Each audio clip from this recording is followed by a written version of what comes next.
Les nuits vous paraissent longues. Vous ressentez de la frustration, du stress, du mal à dormir. Vous êtes à bout. Détendez-vous.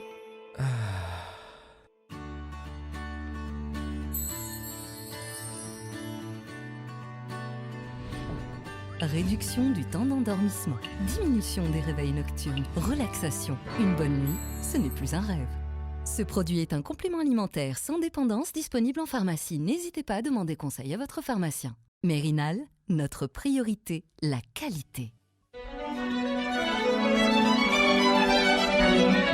Pour bien s'entendre, il faut bien s'écouter. Rendez-vous sur M, la petite radio du Grand Maghreb.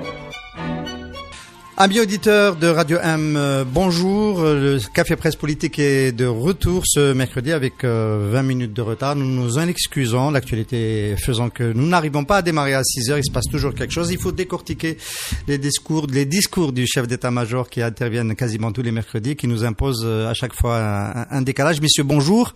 Akram Kharif de retour, bonjour. Bonjour. On a fait un entretien succulent sur les drones, mais aujourd'hui, là, on va pas parler des drones. Hein, ça sera moins de drones. Ça sera moins de drones. Farhat Ayat Ali, bonjour. Bonjour. Farhat Ayat Ali qui est porteur d'un point de vue toujours très intéressant à écouter en politique, qui est aussi notre invité aujourd'hui. Saïd Jafar, bonjour. Bonjour. En principe, Hassan Mouali va nous rejoindre en cours d'émission. On espère qu'il n'arrivera pas trop tard. Mais si on va démarrer par l'actualité, par le point habituel de l'image de la semaine, avant de décortiquer l'actualité de la semaine en Algérie, à vous la parole. Akram, une image, un événement qui a retenu ton attention. Les arrestations, le climat de peur qu'il y a dans un petit peu l'opposition, les militants, etc. Que tu ressens quand tu viens à Radio M? Pas spécialement. Pas spécialement. Saïd? Le décès de Moussa Haddad, comme Allah il nous a rappelé de bons moments. C'est bon de se rappeler ces moments-là dans ce contexte très anxiogène. Voilà. Allah yarhamou. Oui, tu as bien fait de nous rappeler. Farhat? Comme j'étais plus ou moins en retrait, donc l'image la plus sinistre de la semaine, c'est ma tête dans une glace. Donc, on peut y lire pratiquement toutes les autres images de bon matin. Choubra Akbar qui y fait, donc pas d'autres images. Bon. On l'attendait pas celle. Bon, c'est... Il y a pire. Je te rassure qu'il y a pire.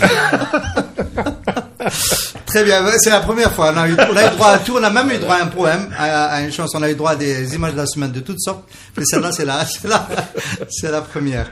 Bon, j'imagine que la convocation du corps électoral par le président de l'État, Abdelkader Ben Salah, il y a 3 jours, pour la date du 12 décembre, est le fait majeur, évidemment, de la semaine. Alors, on va évidemment le débriefer tout au long de cette émission.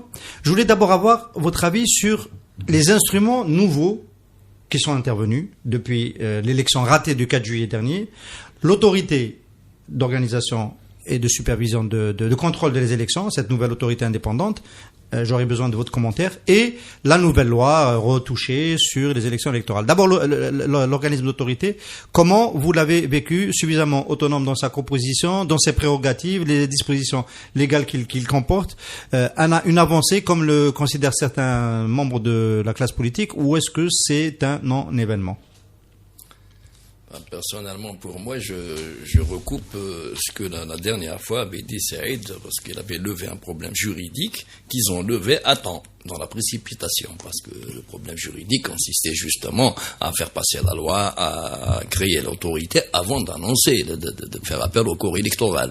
Et ça, ils ont pratiquement tout fait pour que ça soit levé dans les délais, par une forme de formalisme, mais qui écrase un autre formalisme, parce que la précipitation, la vitesse avec laquelle ils ont constitué cette instance, les partis intégrés, bien qu'une bonne partie de l'opposition ait refusé, mais les partis invités relèvent d'une certaine exclusivité dans le choix.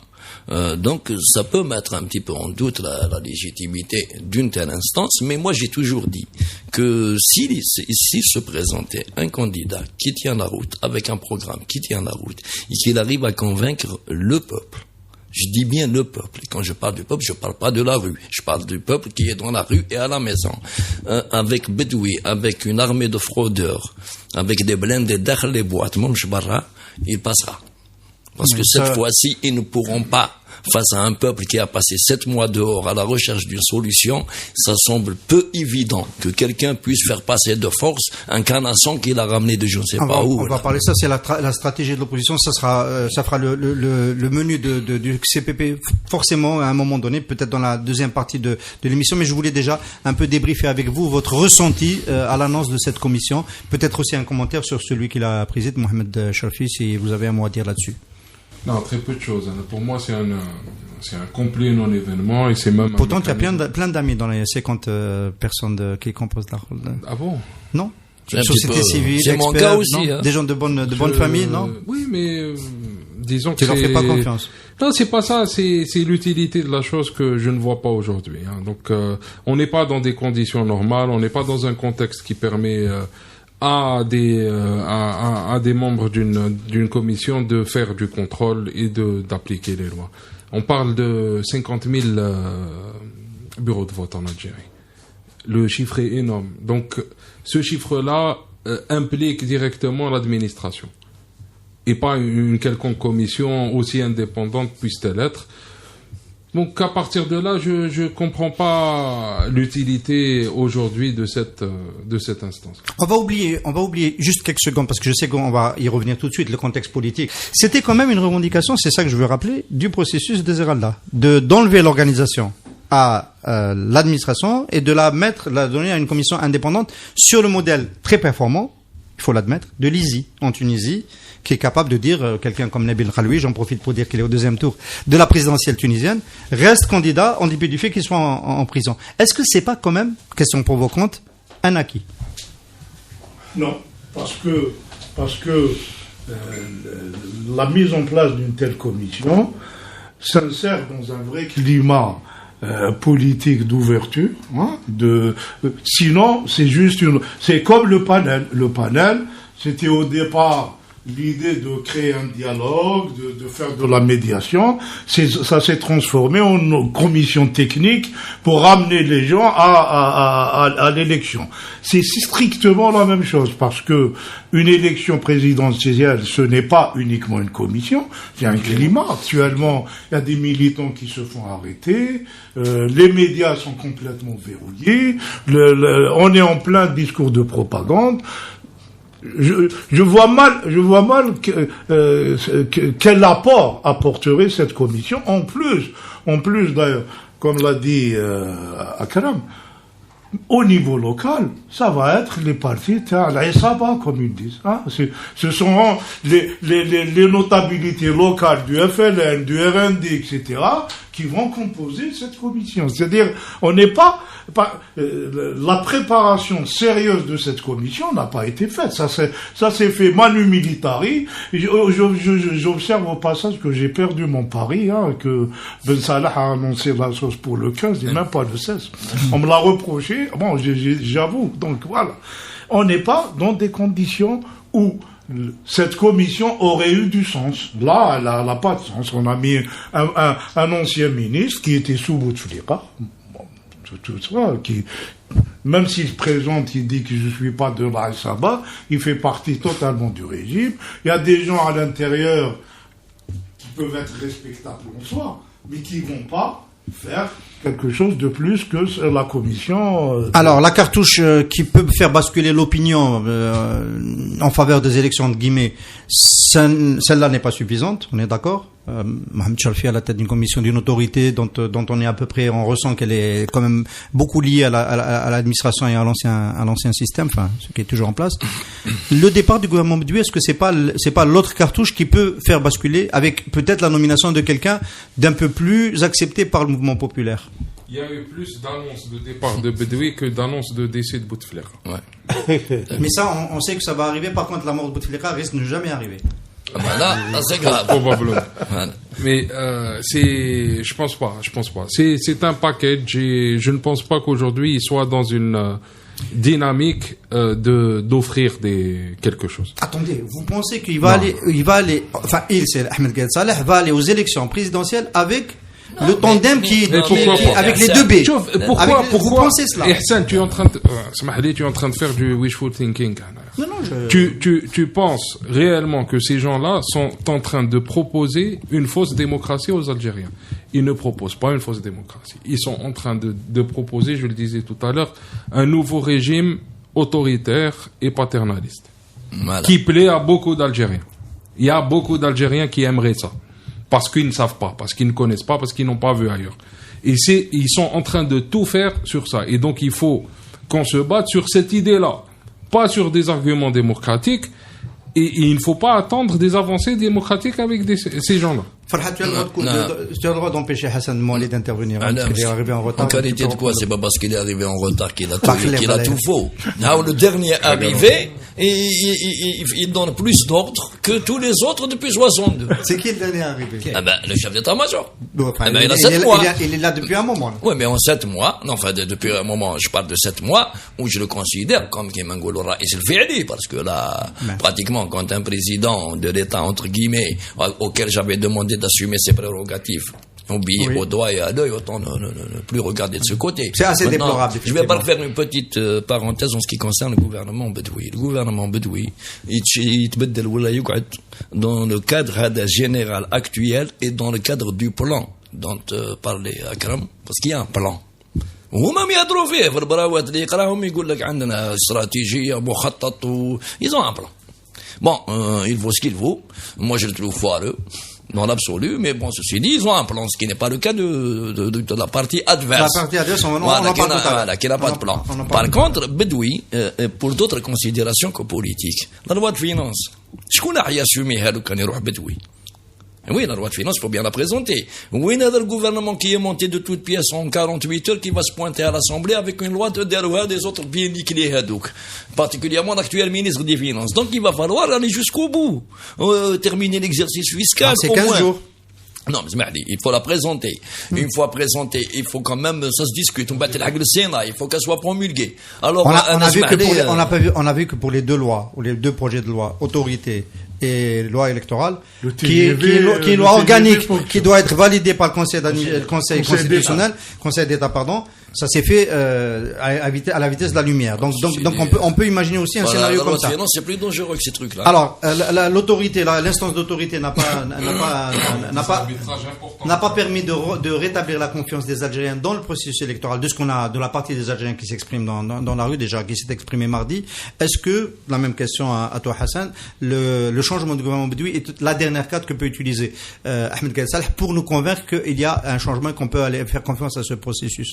Moi, personnellement, le départ du gouvernement, je n'y ai jamais cru depuis que j'ai entendu Gaïd Salah, qui, comme l'a dit Farhat, le seul patron du pays, au moins depuis 6 mois, il a exclu catégoriquement que le gouvernement soit renvoyé. Souvenez-vous, il avait dit toutes les institutions restent en place.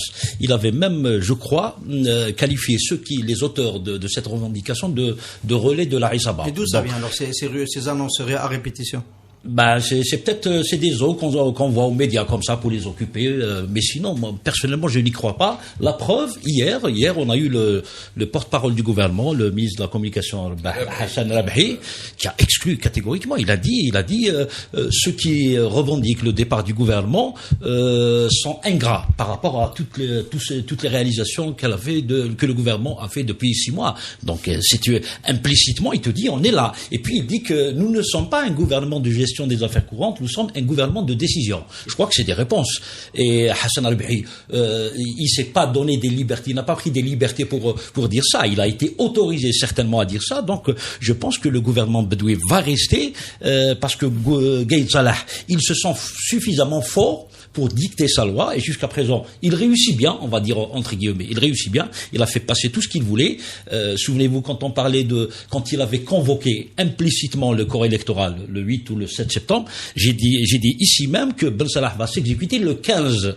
Il s'était exécuté le 15, d'accord? Et puis, ce qui m'a fait rire un petit peu malheureusement, c'est que Ben Salah, il dit qarrartu, mon œil, qarrartu, j'ai décidé de convoquer le corps électoral. Donc, moi, je pense que les médias vont s'accrocher à cette histoire de Bedoui. Hier, toute la journée, avant-hier, chaque 10 minutes, c'est imminent, dans quelques minutes, Bedoui, comme si c'était un acquis démocratique. Une partie des opposants aussi créent fait ça, c'est-à-dire le départ de Bedoui, alors que c'est secondaire. Ces gens-là, on peut les citer, ça ne me gêne pas du tout.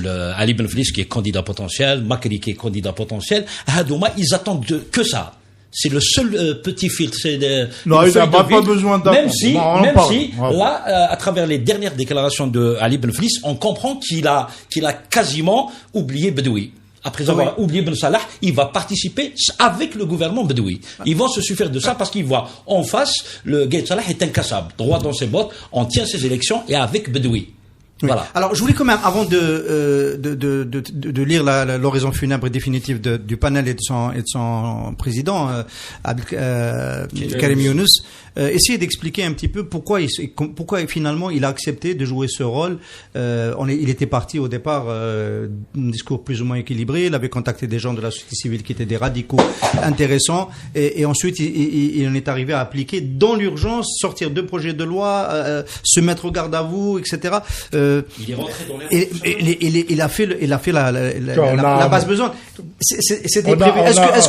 Ma question c'est, est-ce que dès le départ il s'était programmé pour faire cela, ou est-ce qu'il s'est passé quelque chose en cours de route, chemin faisant, qui a fait qu'il a lâché, il a tourné le dos complètement au mouvement populaire. Il est passé ici chez nous en parlant comme au premier message dur de Gaïd Salah, leur disant arrêtez de parler de comment on appelait, des préalables et de cette histoire d'engagement de futurs candidats. Ils se sont aplatis, c'est clair et net. Ils se sont mis au service de l'agenda fixé, sans les exigences. On a le discours, soi-disant, nous, on a parlé avec le président d'État. Moi, j'ai eu Ammar Belhimar, qui est un type bien, respectable. Non, Ammar Belhimar n'est pas un type bien, c'est pas un type respectable. Je prends sur moi de le dire à l'antenne ici.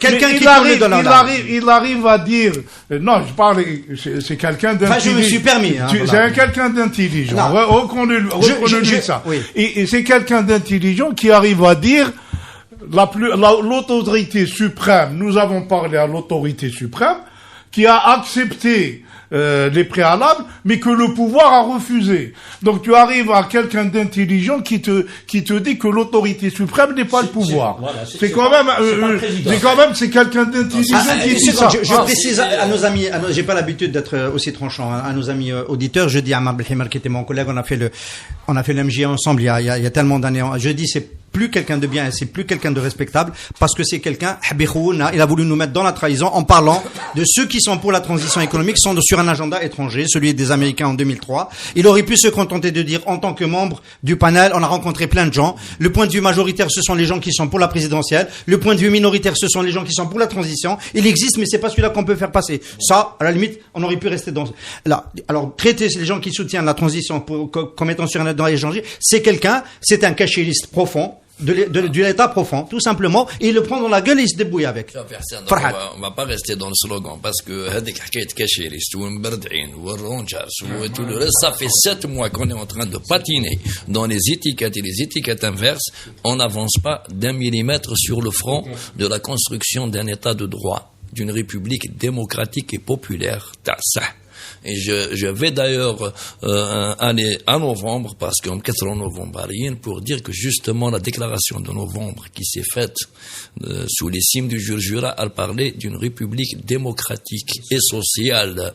Fait état le mabad l'islamien. Je dis bien le mabad, les principes qui sont l'honnêteté, la propreté, la démocratie, la clarté dans les propos, et non parce qu'ils croient être quelque chose dans ce goût-là qu'ils ont apporté du despotisme orientaux. Donc,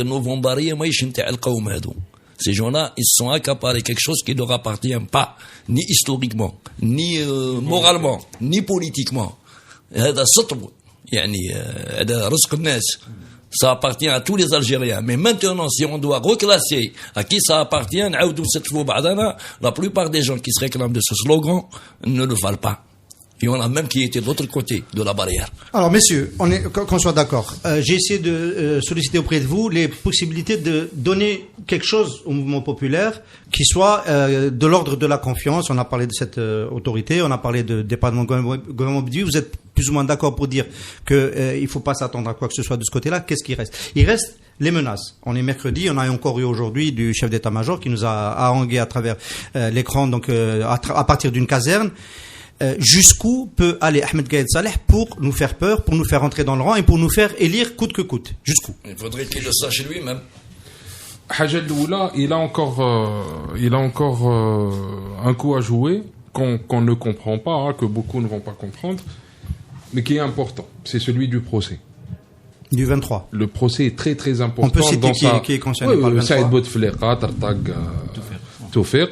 Ce procès-là, ce procès-là va permettre de crédibiliser le récit du complot, le récit de la SABA, etc.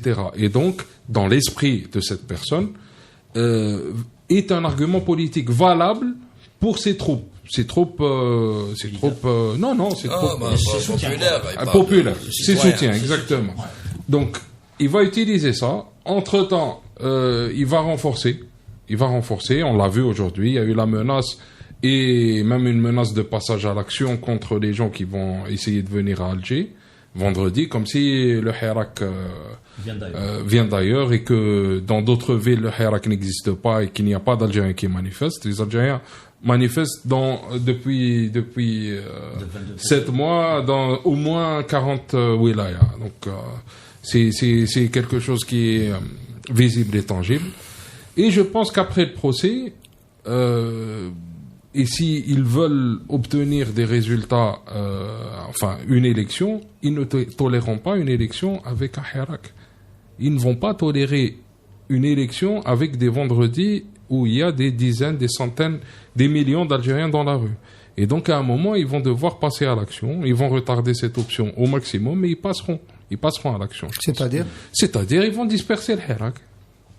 Il faut que les gens qui sortent les vendredis, gentiment, se mettent en tête que demain, il pourrait y avoir de la répression. Ça ne veut pas dire des morts, hein, ça ne veut pas dire de la torture, ça ne veut pas dire des enlèvements, mais on essaiera de disperser le Hirak. Donc il faut se préparer à ça, il faut se préparer à l'après ça.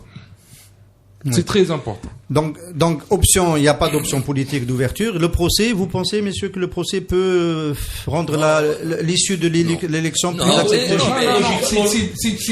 Est-ce qu'il va être public? L'idée de l'élection n'est pas tributaire du procès. L'idée de l'élection, je dirais que c'est la sagesse même, mais pas dans toutes les conditions. Si on avait accès sur les conditions non négociables, indiscutables de la tenue d'une véritable élection, en dehors de ça, et abandonner les autres pistes. Oui. Parce qu'il s'agit aujourd'hui de ramener le chef de l'armée dans sa caserne. Et le seul moyen de ramener, c'est un chef de l'État. Un chef d'État qui aura choisi la majorité du peuple sans aucune entourloupe. Ces histoires de transition et tout, on oublie. Parce que là, on est mal barré. Quand lui, il parle justement de complot. Il y a effectivement complot. C'est pas les gens dans la rue qui complotent. C'est pas toi qui complotes, voilà. Mais il y a des gens, il y a complot. Il y a complot à l'international, il y a complot national. En parlant de complot. Il y a complot et complot inverse. On va y comploter. Et chacun a ses parrains occidentaux, orientaux, locaux, dans le voisinage, ou Gamhabil, ou c'est des gens, c'est des irresponsables, sans exception. Les gens ont une vue, une courte vue. Et on pousse la population, vers un affrontement pour de courtes vues. L'élection, elle a besoin de candidats crédibles. Elle a besoin d'une population qui y croit et qui croit en les candidats. Elle ne croit pas en les entourloupes. Ici, il y a de vrais candidats crédibles. L'administration, effectivement, sur les 155 000 bureaux, elle peut les squatter. Il n'y a aucune commission n'est de là. Mais il y a une autre commission qui peut neutraliser l'administration, qui est actuellement déjà dispersée quelque part idéologiquement. C'est le peuple qui croit en son candidat. C'est comme en Ukraine. Les Ukrainiens, quand ils ont créé تيموشينكو كاش واحد بالبلان نتاعو قدر يفرض عليهم ما تعقبش عقبة ذراع Les gens qui manifestent pour un programme et un candidat et qui peuvent aller jusqu'à l'affrontement avec la police, c'est pas comme les gens qui pendant 7 mois ou 7 ans se battent pour quoi? Pour rien. Parce que les goulins dans la transition, elle va être faite par des gens bien, des Algériens bien attreintes, des personnalités. Mais dans la transition, ils voulaient glisser justement une transition longue pour des plans, mais mais si on revenait quand même. Si on revenait, parce qu'il faut quand même terminer sur un mot le perçu de la population, si la confiance des gens n'est pas là, les gens ne croient pas à ce processus. On est en train de changement. Voilà, les gens ne croient pas, et le pouvoir n'a rien fait pour que les gens se mettent à croire à ce processus. On a des leaders politiques qui sont en prison. On a Ali Rdili qui était candidat, qui est en prison, qui était candidat, qui pourrait redevenir candidat un jour, mais il est en prison.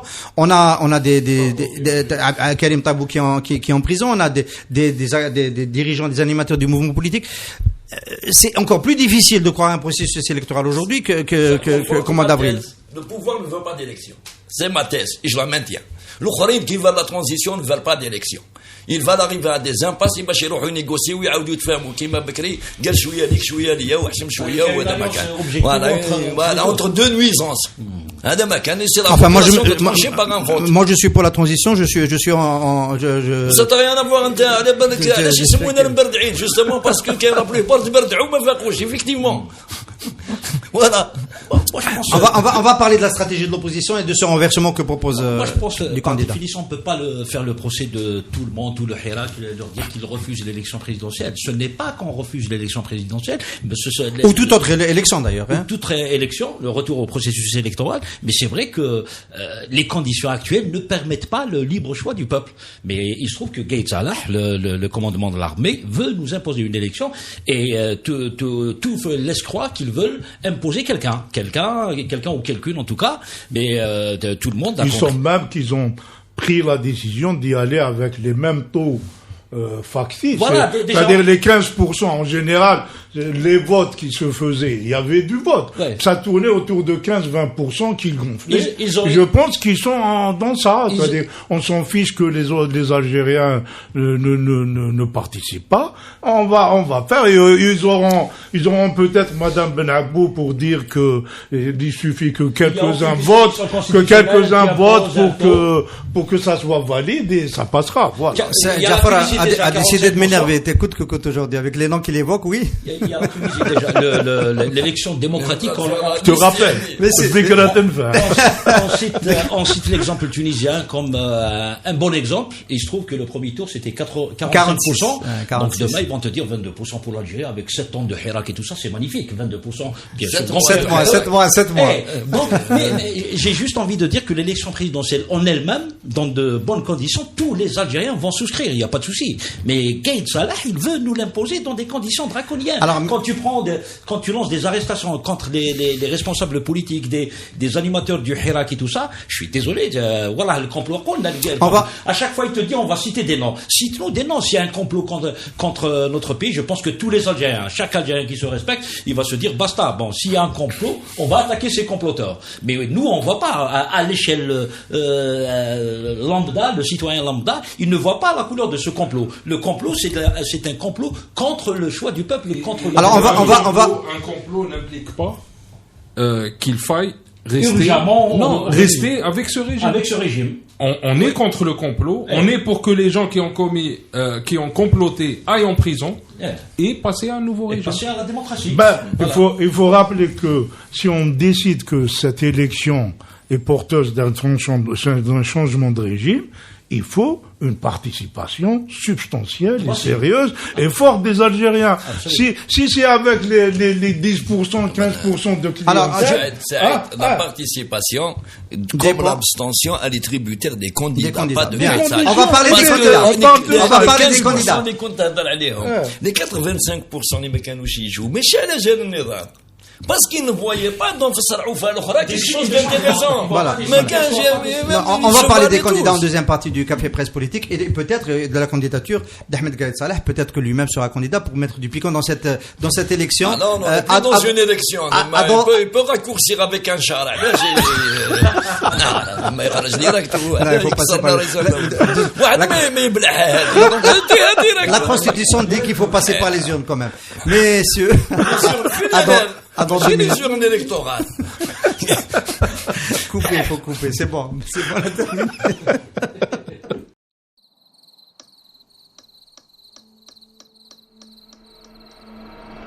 Les nuits vous paraissent longues, vous ressentez de la frustration, du stress, du mal à dormir, vous êtes à bout. Détendez-vous.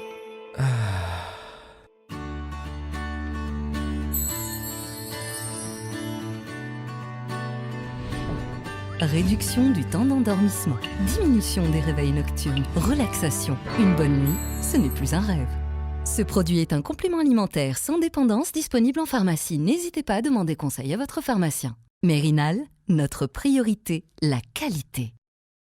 Amis auditeurs de Radio M, on est de retour pour la deuxième partie du Café Presse Politique. Désolé si vous nous avez trouvé un peu trop hilar dans cette première partie, alors que le climat est quand même un climat extrêmement tendu à Alger, où des arrestations se sont poursuivies hier durant la marche des étudiants, où des opposants sont arrêtés, et où il y a effectivement un climat de sinistrose qui se corrige tous les vendredis lorsque le peuple sort massivement dans les rues d'Alger et des autres wilayas du pays pour exprimer son point de vue. Nous allons reprendre cette discussion donc à partir de là où nous l'avons laissé.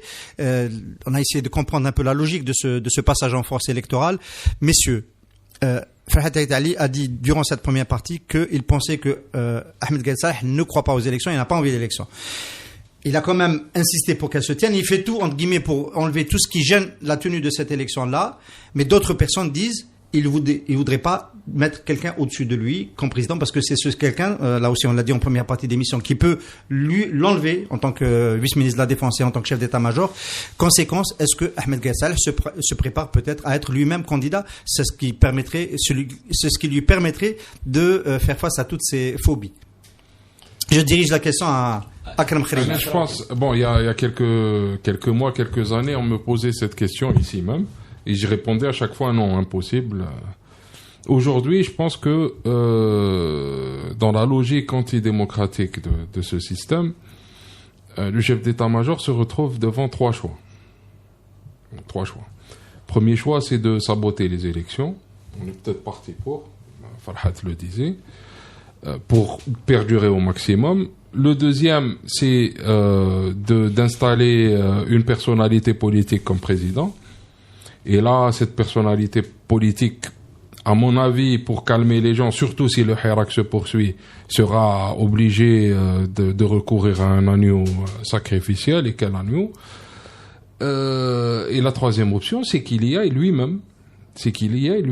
Donc, je ne vais pas affirmer que cette possibilité soit grande, mais je pense que si la mobilisation populaire se poursuit et que tous les écueils continuent à être franchis, il se peut qu'en dernier recours, il se présente. C'est une possibilité qui relève de la quantité minimale, mais comme je vous le disais il y a quelques années, je disais que c'était impossible. Messieurs, vous êtes challengés. Ahmed Gaïd Saleh, possible qu'au dernier recours pour lui-même? Moi, j'y crois pas. Le scénario à la Sisi. Je pense que Gaïd se complète dans ce rôle de patron sans l'être officiellement. Voilà. Ben Salah a convoqué le Conseil électoral, mais tous les Algériens savent que c'est Gaïd Saleh qui l'a convoqué. Je pense qu'il va, si vraiment il est poussé tel qu'on le voit actuellement à organiser cette élection présidentielle, je pense qu'il va placer quelqu'un. Et tout porte à croire que ça va se jouer entre Tebboune et Belflis. Je vois plutôt Belflis, parce que on va dire qu'il est un peu consensuel. Il peut être accepté par des secteurs de la société algérienne. Donc, même si Belflis, il doit quand même reconnaître qu'il a trompé beaucoup de monde s'il s'inscrit dans cette perspective. Parce que le gars, il te dit, il n'est pas question de participer à une élection présidentielle avec l'actuel gouvernement. Donc, s'il y va demain, il aura trompé tous ses supporters. Il y a encore plus. Il y a la plateforme de El Minian qu'il a signée dans laquelle il y a des préalables qui sont plus complets. Mais que Gaïd Salah soit candidat, moi je n'y crois pas du tout. Moi aussi. Moi je crois pas que. Qu'il a donné n'est pas bonne, hein. Parce que Ben Salah est totalement discrédité, il n'a aucune crédibilité. Si demain on a un président qui est élu, qui est légitime, ton argument zéro. Comment? L'argumentaire, il se complaît parce que il dirige derrière, zéro. Parce que demain, si le président est élu, le président peut l'enlever. Il sera au-dessus de lui dans tous les cas. Non, mais tu crois qu'il va laisser élire un président légitime? Jamais. Mais c'est pour ça, c'est pour ça que, oui. Mais jamais. Même illégitime. قلت له والله ويجيبوه هو بالدار ولا غير نحيه. أنا نقولها لكم. Il faut. Alors,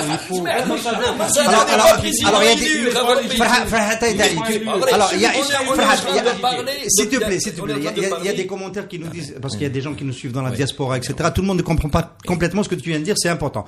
On va le répéter en français. En général, on traduit dans l'autre sens, mais on va le répéter en français. Tu dis que même s'il ramenait un président de la maison, si le chef d'état-major ramenait un président de la maison, ce nouveau président qu'il aurait intronisé serait obligé de l'enlever.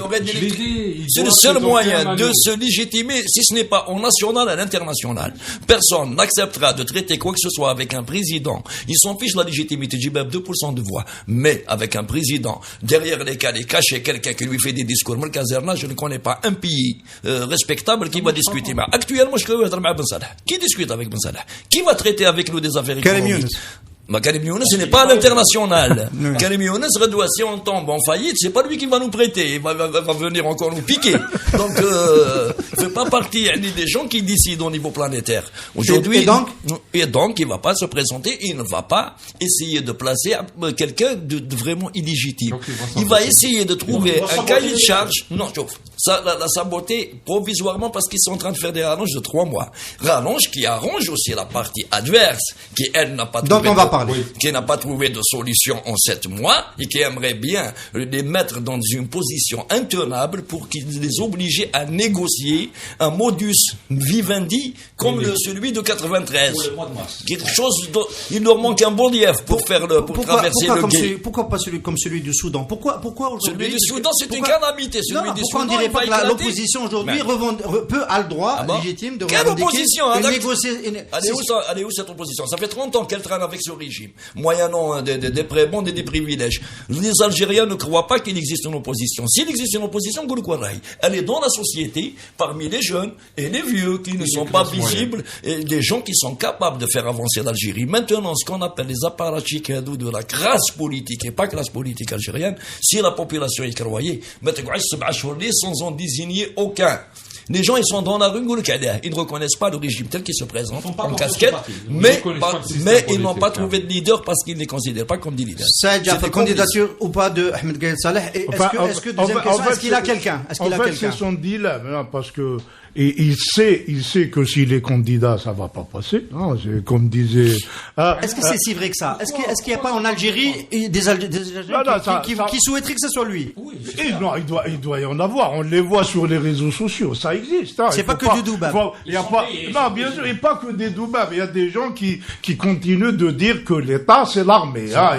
Il y en a qui pensent comme ça. Ils sont carrés. C'est l'État. Critiquer Gaïd Salah qui agit en homme politique. Pour eux, c'est critiquer l'armée. Donc, ça, c'est un mais, il y a aussi une société qui a évolué, qui n'est plus dans ce schéma, qui réfléchit autrement et qui ne peut pas accepter l'idée que le chef de l'armée redevienne directement président. À ce moment-là, il aurait dû quitter l'armée il y a 7 mois. Et se préparer pour être candidat. Donc, ça passera très mal. Hein. Donc, moi, j'y crois pas. Hein. La loi de 2016 sur le devoir de réserve des militaires et l'obligation qu'on a imposée aux autres, il doit se l'imposer. C'est un bon rappel. Ça ne passe pas aussi facilement que ça. Un général, par les temps qui courent, comme président, ce n'est pas recommandé. On a vu le cas de l'Égypte. Il est beaucoup plus à l'aise pour réprimer Ben Salah que de s'afficher lui-même. Parce que quand il va devenir président de la République, avec toutes les prérogatives, si ça se trouve, il sera peut-être beaucoup plus gentil. Parce qu'il n'a pas intérêt, parce que là, il sera fixé qui m'a mis Milosevic.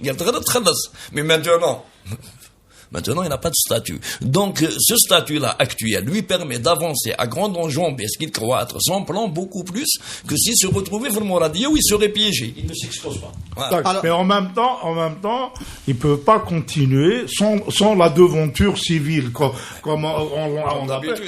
Et donc, c'est pour ça que l'élection, je pense qu'il veut y aller. Alors, l'autre question qui nous a beaucoup accaparé cette semaine, c'était celle de l'attitude suspecte d'Ali Benflis. Moi, je suis prudent, je dis suspecte parce qu'il n'a pas encore déclaré sa candidature et qu'il y a un comité central de son parti, Talaa al-Hurriya, le 26, je crois, septembre, et un communiqué du parti du BP de Talaa al-Hurriya qui a dit les instruments juridiques et institutionnels sont réunis.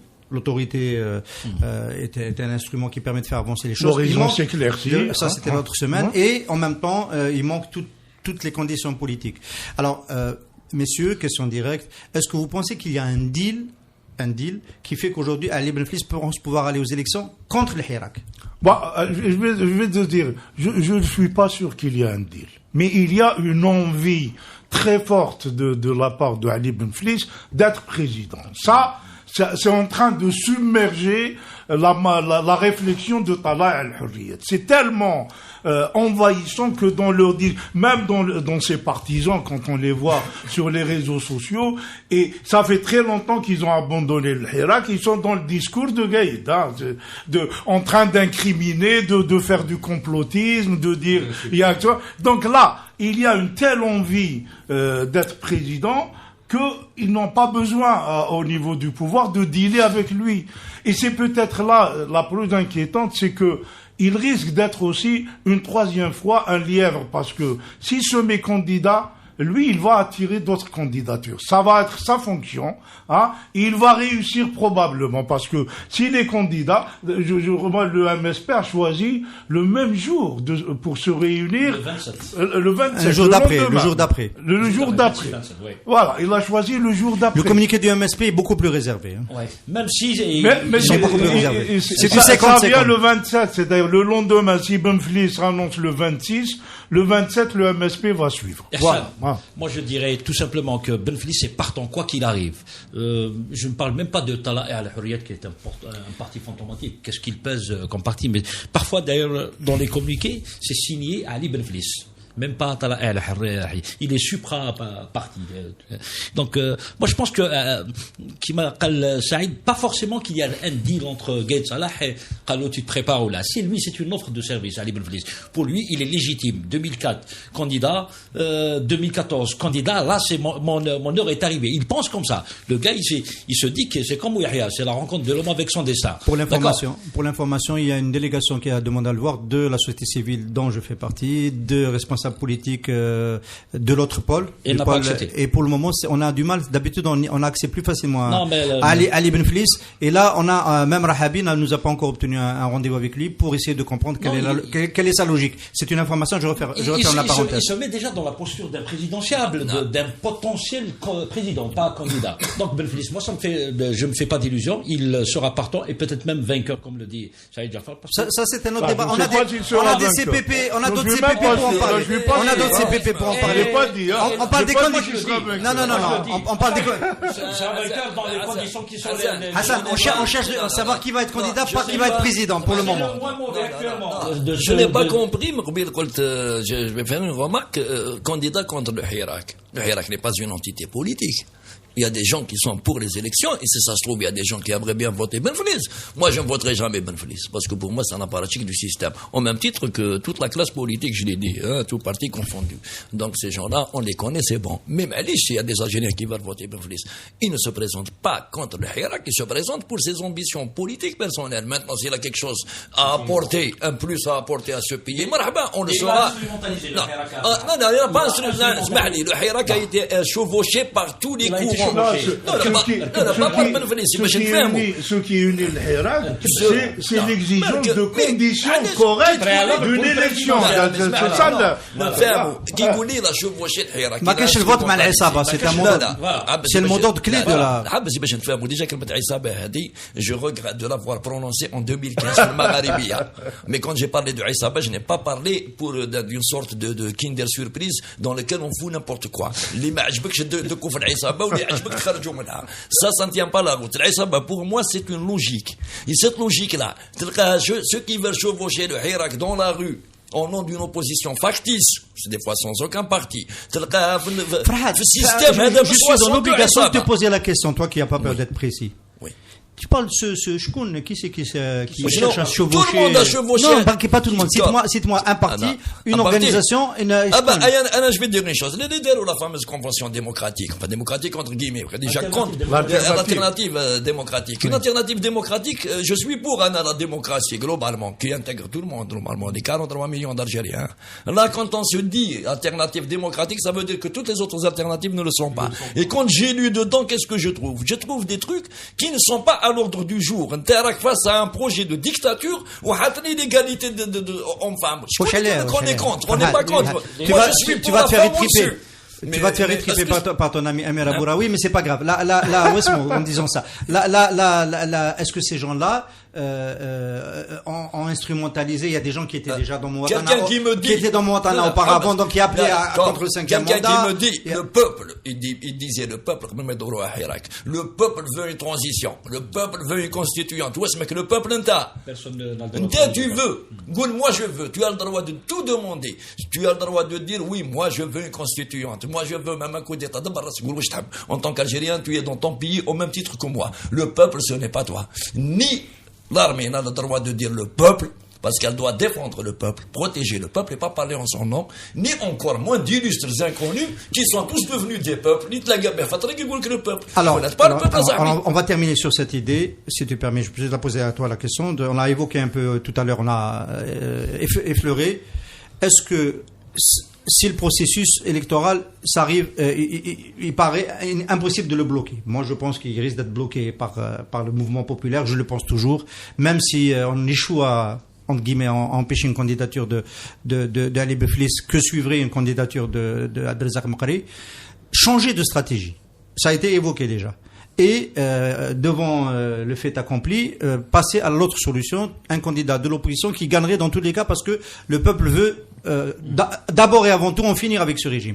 Est-ce que c'est quelque chose de jouable et est-ce que c'est pas plus prendre le risque de diviser définitivement le Hirak? De toute façon, si cette hypothèse est jouable, il faudrait la faire vite. Parce que il faudra collecter des signatures, préparer un dossier, etc. Donc il faudra que ça se décide très rapidement. Ça a été posé sur la table. Je peux vous dire que cette option a été proposée par certaines personnes déjà. Akram? Oui. Je pense que c'est jouable. Je pense que c'est jouable. Mais en même temps, ça affaiblit. Je ne pense pas que ce soit la solution, mais en termes de possibilité, c'est possible. C'est possible. Voilà. Mais le problème, c'est est-ce pas que les gens vont l'accepter? Aujourd'hui, le vrai problème, c'est pas le Hirak. Le vrai problème, c'est que tout est bouché pour l'expression libre, pour l'expression qui n'est pas avec le pouvoir. Tous les horizons sont bouchés, tous les canaux de communication sont bouchés. Les gens ne pourront pas se réunir, ne pourront pas faire un travail de terrain et n'auront pas accès aux médias. En supposant que Bouchachi est candidat, est-ce qu'il pourra faire campagne? Non. Moi, j'ai pas l'impression qu'il c'est ça la situation. En supposant que Farhat Aïtali se décide d'être candidat, est-ce que tu pourrais faire campagne? Pour faire campagne, quand un candidat alternatif crédible, je dis bien crédible, avec ses idées, sa personne et son programme s'affichera, il pourra faire campagne et même s'imposer en campagne. Pas un candidat de consensus politicien. Parce que là, on est en train de chercher un consensus politicien. C'est le candidat de consensus populaire, celui en lequel le gros des citoyens qui sont dans l'expectative verront l'alternative. Même s'il vient de l'intérieur du système. Celui-là, il pourra s'imposer à tous les camps. Y compris celui justement qui est en force maintenant, qui essaie de s'imposer. Qu'on peut, à la limite, faire que 10 000 ou 20 000 personnes qui sont dans la rue à réclamer des droits. c'est abstrait. Mais 20 000 personnes qui sont structurées dans une sorte de pyramide dans laquelle il y a un chef, il y a une idée, il y a un symbole à défendre, ce n'est pas évident, parce que le lendemain, il revient 200 000, ils ne sont pas décidés à rigoler. Il faut trouver une alternative qui tienne la route pour ce pays, mais une alternative politique, pas politicienne. Moi, quand je dis en 2020, il faudra gouverner l'Algérie, parce que tous les projets politiciens qui existent en ce moment, ils ont oublié une chose. On fera quoi de l'Algérie? قايد ou un autre, hein? Il dit que تحكم واش تحكم وتحكم كرشك غدوة, parce que là les catastrophes qui s'annoncent, elles sont extrêmement dangereuses, économiquement, socialement, politiquement, géopolitiquement aussi. Quand on parle de complot, il y a des plans occidentaux, ils ont raison de faire des plans. Si j'étais une puissance, je ferais des plans pour les minables. C'est ça qui rend inquiétante la politique du pouvoir, parce que ça tombe sous le sens qu'il faut créer des conditions où il faudra gérer le pays, mais avec un soutien populaire, parce que il va y avoir des choses difficiles à faire, etc. Et là, je n'invente rien. La démarche, elle est fracture, elle crée erratique. Toute la classe politique, pouvoir et opposition, ils ont une démarche erratique, parce que la légitimité, elle est nécessaire. Mais la légitimité, elle ne s'offre pas par des mécanismes d'accès au pouvoir. La légitimité, elle s'offre par l'attractivité de l'électeur envers un projet quelconque. Quel que soit ce projet, même le projet islamiste du fils, à un moment donné, il avait réussi à attirer un certain électorat. Le projet valait ce qu'il valait, c'était une calamité plus tard sécuritaire, mais toujours était qu'il y avait des Algériens qui y croyaient. Eh bien, ils n'ont pas été réduits à aujourd'hui par 10 ans de guerre, 20 ans de Mossadegh, ou 30 ans d'entourloupe. Ils y croyaient. Mais il faudrait qu'il y ait des conditions minimales pour que des projets soient en concurrence. On saura la semaine prochaine. Je pense que dès ce vendredi, ça va se préciser un petit peu sur la stratégie. On pressent quand même que les Algériens ne veulent pas rendre la main sur le processus électoral, et ça sera à mon avis très difficile de les convaincre de l'inverse. Après, effectivement, on est dans une situation extrêmement tendue. On ne sait pas comment ça va évoluer, c'est le mot de la fin. Moi, je pense que vendredi, quand même, ça va être un test grandeur nature pour le Hirak et pour les décideurs, on va dire comme ça. Le discours d'aujourd'hui de Gaïd Salah, où il dit j'ai instruit la gendarmerie d'arrêter systématiquement tous les bus et les autocars et les véhicules qui viennent des autres wilayas. C'est-à-dire, il pense que Alger, ça vient d'ailleurs. Je pense que c'est une escalade dans la violence, dans la répression. Et le peuple, on verra ce que sera ce vendredi, ce 31e vendredi. S'il y a beaucoup de monde, je pense que politiquement, ça va peser. Avec toutes les mesures qui ont été prises, le peuple est toujours là. Donc, ça vient pas de Tizi Ouzou, là de Batna ou là de Daouda. Il y a une permanence de la mobilisation populaire dans toutes les wilayas. En principe, Gaïd Salah et ceux qui l'entourent doivent tirer les bonnes conclusions. Si, maintenant, il n'y a pas une forte mobilisation à Alger, il y a d'autres conclusions à tirer aussi. Il va se dire que nous sommes suffisamment forts pour imposer notre feuille de route. Merci Hassan Mouali pour avoir conclu pour nous tous. Merci les amis du Café Presse Politique. À mercredi prochain. C'est comme ça.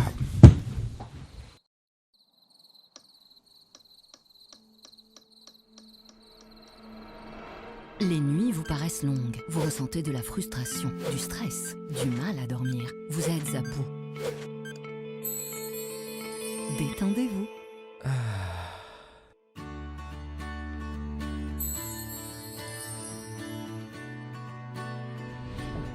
Réduction du temps d'endormissement, diminution des réveils nocturnes, relaxation. Une bonne nuit, ce n'est plus un rêve. Ce produit est un complément alimentaire sans dépendance disponible en pharmacie. N'hésitez pas à demander conseil à votre pharmacien. Mérinal, notre priorité, la qualité. Pour bien s'entendre, il faut bien s'écouter. Rendez-vous sur M, la petite radio du Grand Maghreb.